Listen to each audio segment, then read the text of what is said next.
Hallelujah, price the lord. ದೇವರ ಪರಿಶುದ್ಧ ನಾಮಕ್ಕೆ ಸ್ತೋತ್ರವಾಗಲಿ.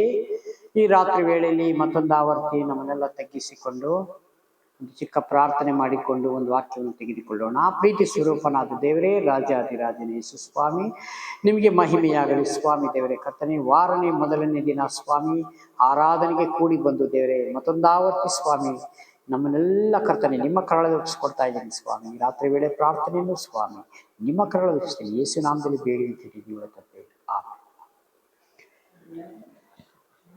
ಒಂದು ವಾಕ್ಯ ಸಂದೇಶವನ್ನು ತೆಗೆದುಕೊಳ್ಳೋಣ. ಮತ್ತಾಯನ ಬರೆದ ಸುವಾರ್ತೆ 24ನೇ ಅಧ್ಯಾಯ 29ನೇ ವಚನದಿಂದ, ಆ ದಿನಗಳ ಸಂಕಟವು ತೀರಿದ ಕೂಡಲೇ ಸೂರ್ಯನು ಕತ್ತಲಾಗುವನು, ಚಂದ್ರನು ಬೆಳಕು ಕೊಡದೆ ಇರುವನು. ಹಾಲೆಲೂಯಾ. ಆ ದಿನಗಳಲ್ಲಿ ಸೂರ್ಯನು ಆ ದಿನಗಳ ಸಂಕಟ ತೀರಿದ ಕೂಡಲೇ ಸೂರ್ಯನು ಕತ್ತಲಾಗಿ ಹೋಗುವನು. ಹಾಲೆಲೂಯಾ. ಇವತ್ತು ಈ ಕಾಲಘಟ್ಟದಲ್ಲಿ ಸೂರ್ಯ ಬರ್ತಾ ಇದ್ದಾರೆ, ಚಂದ್ರ ಬರ್ತಾ ಇದೆ, ಹಗಲುಂಟು, ರಾತ್ರಿ ಉಂಟು, ಎಲ್ಲ ಉಂಟು. ಯೇಸು ಸ್ವಾಮಿ ಬರೋಣ ಸಮೀಪದಲ್ಲಿ. ಈ ವಾಕ್ಯ ಸಂದೇಶವನ್ನು ದೇವರು ಮೊದಲಾಗಿ ಬರೆದಿಟ್ಟಿದ್ದಾರೆ. ಹಾಲೆಲೂಯಾ. ಇದನ್ನ ಕೇಳುವನು, ಕೈಗೊಂಡು ನಡೆಯುವನು ಭಾಗ್ಯವಂತನು, ಇದ್ರ ಪ್ರಕಾರ ಅನುಸರಿಸುವನು ಭಾಗ್ಯವಂತನು. ಹಾಲೆಲೂಯಾ. ಕತ್ತಲಾಗಿ ಹೋಗುವನು, ಚಂದ್ರನು ಬೆಳಕು ಕೊಡದೆ ಇರುವನು, ನಕ್ಷತ್ರಗಳು ಆಕಾಶದಿಂದ ಉದುರುವವು, ಆಕಾಶದ ಶಕ್ತಿಗಳು ಕದಲುವವು. ಹಾಲೆಲೂಯಾ. ಆಕಾಶದ ಶಕ್ತಿಗಳು ಕದಲುತ್ತವೆ. ಅವಾಗ ಮನುಷ್ಯನೇ ನಾವು ಏನ್ ಮಾಡೋದು, ಎಲ್ಲಿ ಇರುವುದು, ಎಷ್ಟು ಭಯಭ್ರಾಂತರಾಗ್ತಾ ಇದ್ದೇವೆ. ಹಾಲೆಲೂಯಾ.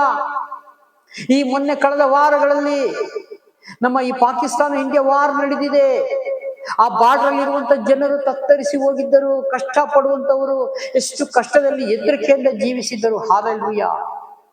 ಆದರೆ ಆ ಗಡಿ ಭಾಗದಲ್ಲಿ ಮಾತ್ರವೇ ಆ ದಿನಗಳಲ್ಲಿ ಹಾಗಾಯ್ತು.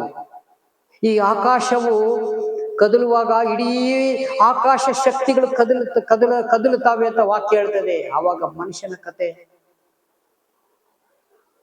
ಎಷ್ಟು ಭಯಭ್ರಾಂತರಾಗಿರ್ಬೇಕು. ಹಾಲೆಲೂಯಾ. ಎಷ್ಟು ಜನ ಅವಾಗ ಎದುರುಕೊಂಡಿರ್ಬೋದು, ಎಷ್ಟು ಜನ ಪ್ರಾರ್ಥನೆ ಮಾಡ್ಬೋದು. ಹಾಲೆಲೂಯಾ. ದೇವರೇ, ಏನು ಸಮಯ ಈ ತರ ಒಂದು ಸಂಭವಿಸ್ತಾ ಇದೆಯಲ್ಲಪ್ಪ. ಇದು ವಾಕ್ಯವನ್ನು ಗೊತ್ತಿರುವವರಿಗೆ ಮಾತ್ರ ಗೊತ್ತು. ಇದು ಸರ್ವಶಕ್ತನಾದ ದೇವರ ಬಲ, ದೇವರ ಶಕ್ತಿಯಿಂದ ನಡೀತಾ ಇದೆ ಎಂಬುದಾಗಿ. ಹಾಲೆಲೂಯಾ.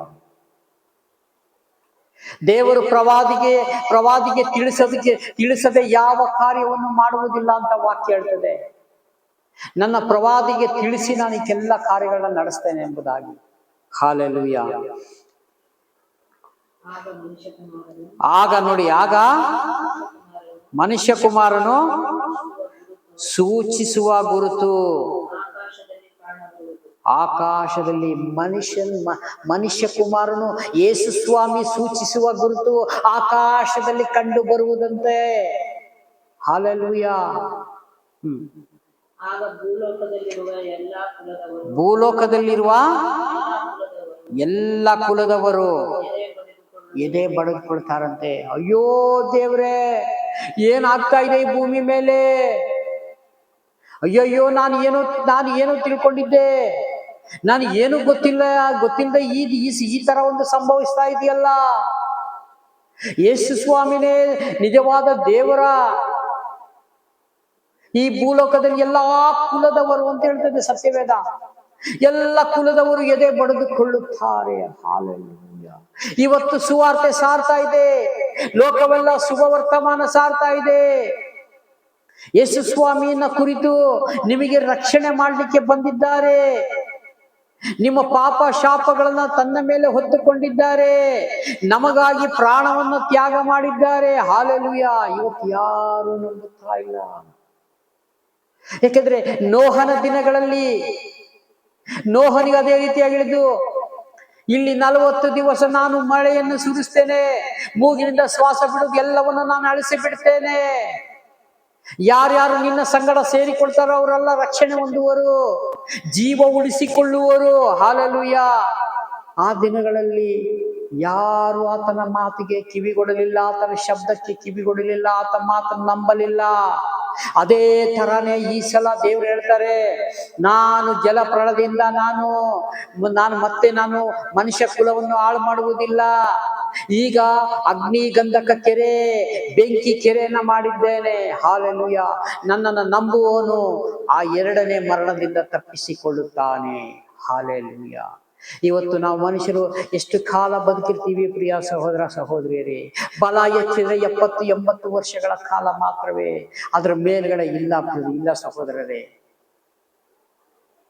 ಯೇಸು ಸ್ವಾಮಿ ಬಹು ಸೂಚಕ ಕಾರ್ಯವನ್ನು ತೋರಿಸಿಕೊಂಡು ಈ ಭೂಮಿ ಮೇಲೆ ಬರ್ತವೆ. ಇಡೀ ಆಕಾಶ ಶಕ್ತಿಗಳು ಕದಲುತ್ತವೆ ಅಂದ್ರೆ ನಾವು ಯೋಚನೆ ಮಾಡಬೇಕು. ಹಾಲೆಲೂಯ. ಕದಲುತ್ತವೆ ಅಂದ್ರೆ ಒಂದು ಮಾತಿನ ಮೇಲೆ ದೇವರೆಲ್ಲ ಉಂಟು ಮಾಡಿದ್ರಲ್ವಾ? ಆದಿಕಾಂಡ ಪ್ರಥಮ ಭಾಗದಲ್ಲಿ ನೋಡುವಾಗ ಒಂದೊಂದು ಮಾತಿನ ಮೇಲೆ ದೇವರೆಲ್ಲವನ್ನು ಸೃಷ್ಟಿ ಮಾಡಿದ್ರಲ್ವಾ? ಅವರು ಒಬ್ಬರೇ ಯಜಮಾನರಲ್ವಾ? ಆ ಯಜಮಾನನ ಮಾತುಗಳು ಎಲ್ಲ ಕೇಳ್ತಾವಲ್ಲ. ಸಮುದ್ರ ಕೇಳ್ತದೆ, ಆಕಾಶ ಕೇಳ್ತದೆ, ನಕ್ಷತ್ರ ಕೇಳ್ತದೆ, ಸೂರ್ಯ ಚಂದ್ರರು ಕೇಳ್ತಾರೆ, ಭೂಮಿ ಕೇಳ್ತದೆ. ಹಾಲೆಲೂಯ. ಇವೆಲ್ಲ ದೇವರ ಮಾತು ಕೇಳ್ತದೆ, ಆದ್ರೆ ಮನುಷ್ಯನ ಮಾತ್ರ ಕೇಳ್ತಾ ಇಲ್ಲ. ಹಾಲೆಲೂಯ. ಅದಕ್ಕೆ ದೇವರು ಹೇಳ್ತಾರೆ, ಮನುಷ್ಯ ಮಾತ್ರ ಮನುಷ್ಯನೇ ನೀನು ಎಷ್ಟು ಮಾತ್ರದವನು. ಇವತ್ತು ದೇವರ ಶಬ್ದಕ್ಕೆ ಕಿವಿಗೊಡುವುದಾದ್ರೆ ಎಷ್ಟೋ ಧನ್ಯರು. ಬೇರೆ ಏನು ದೇವರು ಹೇಳಿಲ್ಲ. ನಿನ್ನ ಮನಸ್ಸನ್ನ ನನ್ನ ಕರಗಳಲ್ಲಿ ಒಪ್ಪಿಸಿಕೊಡು, ನಾನು ನಿನ್ನ ನಡೆಸ್ತೇನೆ, ನಾನು ಆಳ್ವಿಕೆ ಮಾಡ್ತೇನೆ. ಈ ಭೂಮಿ ಮೇಲೆ ಹೇಗೆ ಜೀವಿಸಬೇಕು, ಹೇಗೆ ಬದುಕಬೇಕು ಎಂಬುದಾಗಿ ನಾನು ನಿಮ್ಗೆ ಪ್ರಕಟ ಮಾಡಿಕೊಡ್ತೇನೆ. ಹಾಲೆಲೂಯ. ಅದಕ್ಕಾಗಿ ದೇವರು ಕರೆದಿದ್ದಾರೆ ಪ್ರಿಯ ಸಹೋದರ ಸಹೋದರಿ. ಅದನ್ನು ಬಿಟ್ಟು ಬೇರೆ ಏನಕ್ಕೂ ಕರೆದಿಲ್ಲ ದೇವರು. ನಿಮ್ಮ ಧರ್ಮಶಾಸ್ತ್ರವನ್ನ ನಾನು ತೆಗೆದು ಹಾಕಕ್ಕೆ ಬಂದಿಲ್ಲ ಅಂತ ಹೇಳ್ತಾರೆ ಸ್ವಾಮಿ, ಅದನ್ನ ನೆರವೇರಿಸಕ್ಕೆ ಬಂದಿದ್ದೇನೆ. ಹಾಲೆಲೂಯ. ಹಾಗಾಗಿ ಆ ಧರ್ಮಶಾಸ್ತ್ರವನ್ನ ನೆರವೇರಿಸಕ್ಕೆ ಬಂದಿದ್ದಾರಲ್ಲ ಯೇಸು ಸ್ವಾಮಿ, ಅವರ ಮಾತಿಗೆ ನಾವು ಕಿವಿಗೊಟ್ಟು ನಡೆಯುವುದಾದರೆ ನಮಗೆ ಎರಡನೇ ಮರಣ ಇಲ್ಲ. ನಿತ್ಯ ರಾಜ್ಯಕ್ಕೆ ದೇವರು ನಮ್ಮನ್ನ ತೆಗೆದುಕೊಂಡು ಹೋಗ್ತಾರೆ. ಅಲ್ಲಿ ನಾವು ವಾಸ ಮಾಡ್ತೀವಿ ಪ್ರಿಯ ಸಹೋದರ ಸಹೋದರಿ.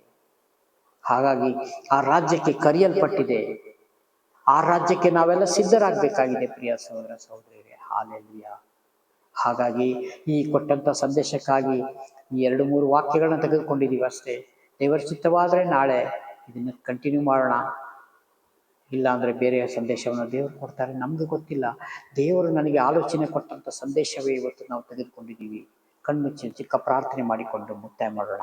ಪ್ರೀತಿ ಸ್ವರೂಪನಾದ ದೇವರೇ, ಮಾನವ ಕುಲಕ್ಕೆ ಶ್ರೇಷ್ಠವಾದ ದೇವರೇ, ಆಕಾಶ ಭೂಮಿ ಅಳೆದೋಗುವುದು ನಿಮ್ಮ ಮಾತು, ನಿಮ್ಮ ವಾಕ್ಯ ವಚನ ಒಂದು ಅಳೆಯುವುದೇ ಇಲ್ಲ. ಇದು ಸೇನಾಧೀಶ್ವರನಾದ ದೇವರ ನುಡಿಯಾಗಿದೆ. ಯೇಸು ಸ್ವಾಮಿ ನಿಮಗೆ ಮಹಿಮೆಯಾಗಲಿ ಸ್ವಾಮಿ. ದೇವರೇ, ವಾಕ್ಯದ ಮುಖಾಂತರ ದೇವರೇ ನೀವು ಮಾತನಾಡಲಿಕ್ಕಾಗಿ ಸ್ತೋತ್ರ ಮಾಡ್ತೀನಿ. ವಿಡಿಯೋ ಮುಖಾಂತರ ನೋಡಿದ ಪ್ರತಿ ಒಂದು ಕುಟುಂಬಗಳನ್ನ ಜನಿಸಿ ನಿಮ್ಮ ಕರಗಳಲ್ಲಿ ಒಪ್ಪಿಸ್ಕೊಡ್ತಾ ಇದ್ದೀನಿ ಸ್ವಾಮಿ. ಪ್ರತಿ ದಿವಸ ಒಂದೊಂದು ದಿವಸಗಳು ಕೊಟ್ಟಂತ ಕೃಪೆ ಆಯುಷ್ಕಾಲಕ್ಕಾಗಿ ಸ್ತೋತ್ರ. ಎಲ್ಲಾ ಕುಟುಂಬದಲ್ಲೂ ಸ್ವಾಮಿ ಕಷ್ಟ, ದುಃಖ, ನೋವು, ಸಂಕಟ ಏನೇ ಇದ್ದರೂ ಸ್ವಾಮಿ ಅದೆಲ್ಲವನ್ನು ಸ್ವಾಮಿ ನೀವು ಜಯಿಸಿದಿರಲ್ಲಪ್ಪ ಕರ್ತನೆ. ಹಾಗಾಗಿ ಸ್ವಾಮಿ ಅವರೆಲ್ಲರನ್ನು ನೀನು ಬಲಪಡಿಸು, ಆಶೀರ್ವದಿಸು, ಎಲ್ಲ ಕಷ್ಟಗಳನ್ನ ನೀಗಿಸು. ಯೇಸು ನಾಮದಲ್ಲಿ ತಂದೆಯಾದ ದೇವರೇ, ಆಮೆನ್.